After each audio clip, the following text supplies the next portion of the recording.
Hello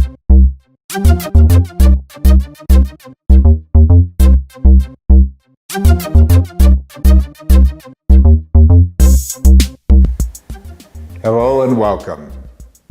I have something important I'd like to talk about that may bring into question your beliefs about the dynamics of Aikido history and how it affects you in your practice today. To give you some background about how the art's history has been manipulated, watch this short presentation about several towering figures that have been written out of the official history of the art.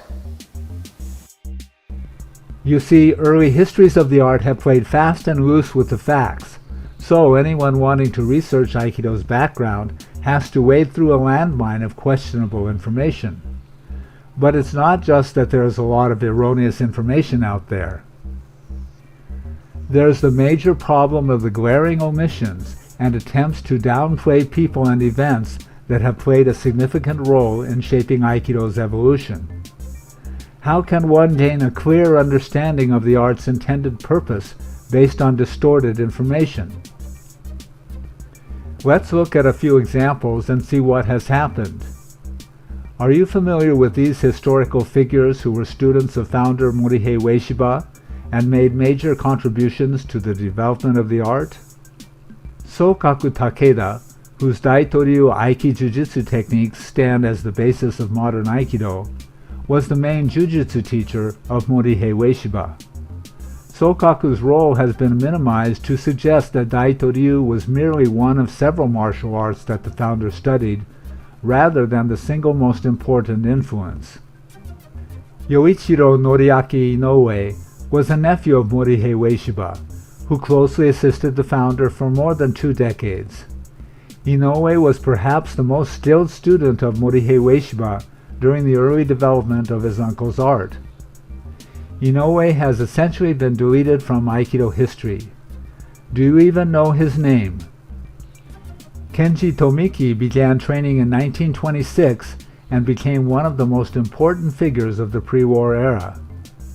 Tomiki fell into disfavor with the Aikikai in 1958 when he devised a competitive form of Aikido.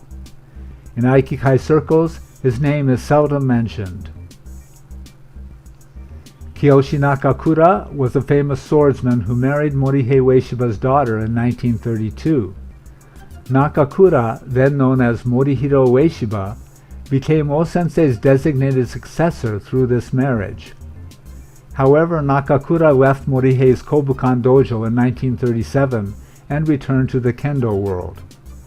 Nakakura's story and how he was being groomed to succeed Morihei Ueshiba are today known by few Aikido practitioners.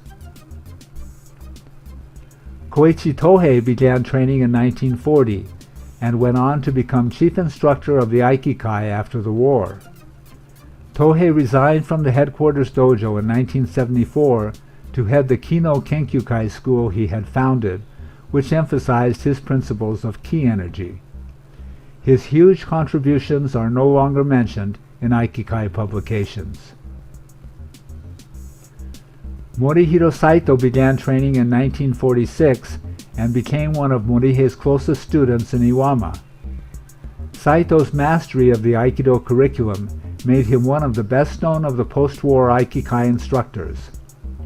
His preeminent role spanning decades at the Iwama dojo has been deleted from Aikikai historical accounts.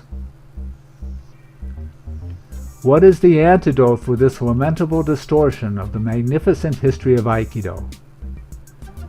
The Aikido Journal members site that hosts the voluminous archives of Aikinews and Aikido Journal publications is the largest and most reliable source of information on the history of Aikido and the life of founder Morihei Ueshiba. Perhaps what you have just seen will surprise you.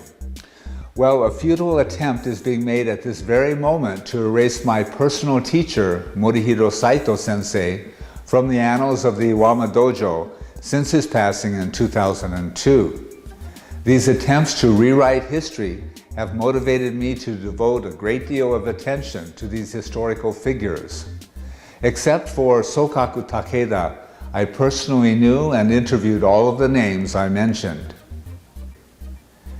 Now, what does all of this have to do with you? Are you not now at a point in your Aikido career where you would greatly benefit from learning about the founder Morihei Ueshiba, his life, his creation, his vision? How can you direct your training if you don't really understand these things? My life's work and the extensive archives of Aikido Journal are at your disposal to guide you in checking facts, to stimulate your thinking, and find inspiration. With these resources, you'll be able to chart your course with confidence as you strive to improve your skills and enrich your life through Aikido. For Aikido Journal, I'm Stanley Pranin.